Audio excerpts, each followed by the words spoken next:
Alright everyone, I was browsing through Behzad Razavi's book and I came across this amazing concept, or rather a shortcut, that I thought I'd just have to make a video on this one. So, I hope you remember the gain that we get from a common source stage when we use source degeneration. Let me just to jog your memory. It's AV is given by GM times RD over 1 plus GM times RS, right? So, well, if this doesn't look familiar to you, I would really like it if you go back a bit and go to common source amplifiers with source degeneration. I think that's what I named it, and watch the video. It's a short video and I think it'll be very clear from there. So we can tweak this a little and make it look slightly different than what it does now. So let's divide the entire equation by GM and let's see what we get. So AV is given by minus RD divided by GM, right? So GM's gone. And here we have 1 over GM plus RS, right? Now, forget the part that's the numerator, but look at the denominator.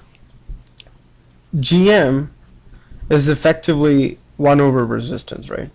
So 1 over GM is again resistance, right?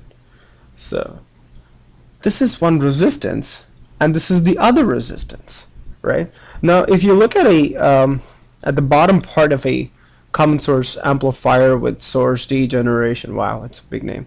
So you go this way, right? So this is RS. Forget about everything else, okay? Forget about everything else. Just look at this part. We have a little V in here. And this is a MOSFET, and you can consider that the resistance it shows is 1 over GM, right? So all that is, well, you have a V out here, little thingy. So all you have to look is the denominator of this equation, of the gain equation, is nothing but the series combination of the transistor's resistance plus the resistance connected to the source, right? That's all it is. It's not a big deal at all.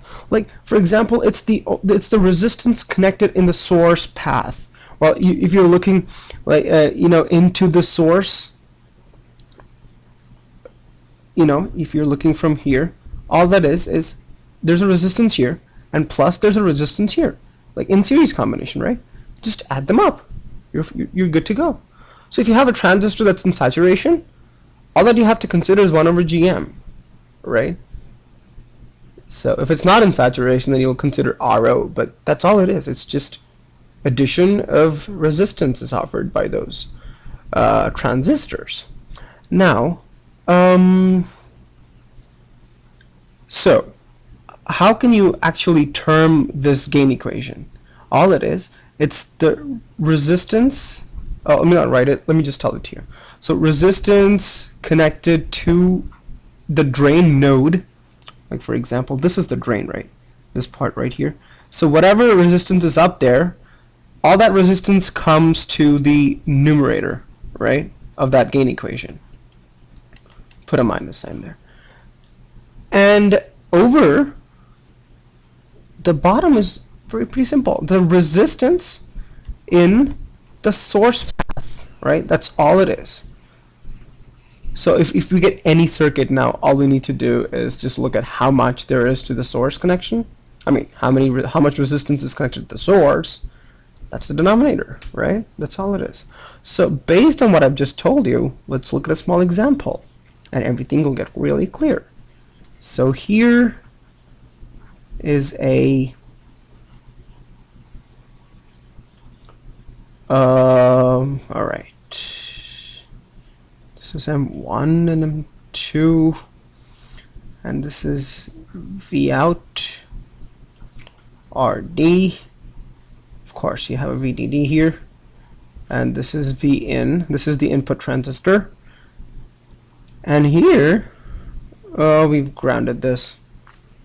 This is a solved example from Behzad Razavi. So what is the gain of this system, of this stage? Pause the video right here, guess the gain write it in an equation, and then play it again just to verify your answer. I'm sure all of you have got it already, but all it is just this. Resistance connected to the drain node, a minus sign, and then over what? This is a transistor, so the resistance we're going to consider should be GM2. 1 over GM2 and GM1. So 1 over GM2 plus 1 over GM1. Doesn't it feel like you've just taken a nice fresh shower? Well, I feel like it's wow. I love this. So I hope you enjoyed this one too, and yeah, we'll be continuing with a few more. Thanks a lot for watching. See ya.